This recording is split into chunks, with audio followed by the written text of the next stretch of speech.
All bags are packed, got on a plane, and we left our homeland. Landed on a rainy summer day, got into a rental car, and we got into a beautiful apartment in Reykjavik. Drank coffee, walked around. I'm going to try to learn as much as I can about Iceland. I'm Duba, and I just moved to Iceland. Hi everybody. Today I want to talk to you about the origin of the days of the week in Icelandic. Because when I started to learn how to say the days of the week in Icelandic, I realized that in English you can find the Norse gods in the names of the days of the week, and in Icelandic it's just not there. So I did a little research to find out how did that happen. So Iceland is an island of Norse gods, magicians, hidden people, trolls. But in 1000 AD, Iceland became Christian by law. That is a massive change of perception. See, the Icelanders lived with the belief that there are spirits defending Iceland.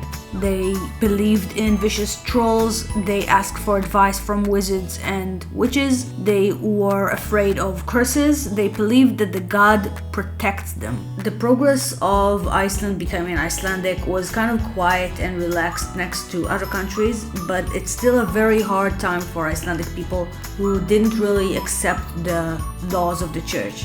And this is where the first bishop of Iceland came along, Jón Ögmundsson. I think I pronounced it right. Jón Ögmundsson. He came to Iceland on a wooden boat because he came to an island with no trees and he had to build a church somehow. And he built his church in Hólar. Because he was a strict Christian, he decided to eradicate everything that reminded him of pagan beliefs. And that includes the days of the week. He just took off the Norse gods' names. Let's begin. So Sunday and Monday stay the same. As most of the world, Sunday is associated with the sun, Sunday, and Monday, Moon Day. I guess it didn't mind. Sunnudagur, Mánadagr. Carry on. Tuesday was dedicated to the god of war, Thor. His story is amazing and tragic, and he's very powerful, maybe like Odin, maybe more, but you haven't heard of him because on Marvel he was Odin's water boy.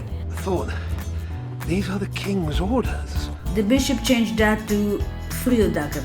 Easy, day number 3. Wednesday was associated with Odin. Now, we all know who Odin is, the god who aspires to all wisdom and knowledge, the god who composed the runic alphabet, known as a warrior who led the greatest battles in the human history, king of Asgard, sorcerer, poet. The bishop changed the name to Miðvikudagur. The meaning is day, middle, week. And yes, everybody has a problem to pronounce it at first. The teacher actually clapped her hands so I can understand how to say it. Miðvikudagur. Okay, first day was associated with Thor, the red-bearded god, the god of thunder, the son of Odin, Chris Hemsworth. Now it's Fimmtudagur. In English, Thursday is still associated with Thor. Friday was associated with Freya, the goddess of love and fertility. And no, it's not Frigg, wife of Odin. The bishop gave Friday the name Föstudagur, fasting day, to mark the crucifixion of Jesus Christ, Yeshua. During that day, Christians used to give up meat, fasting. That's the name. Last day, Saturday, Laugardagur, bath day, cleaning day. I think in the old days it means to take a bath once a week, and it was somehow at the end of the work week, so why not? Or maybe it's about laundry. After all those efforts and changes to get Iceland into Christianity, today less than 50% of the Icelanders see themselves religious. You can still see the remains of Icelandic influence in the calendar of the country. Icelanders just find those days a good reason to party. So they changed the feast days into country and singing day. In conclusion, I'm not an expert in Icelandic.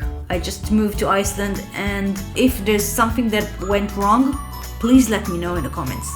If you stayed until the end, I'm giving you the catchiest song in the world for the days of the week in Icelandic. Have a great weekend. Sunnudagur, mánudagur, þriðjudagur, miðvikudagur, fimmtudagur, föstudagur.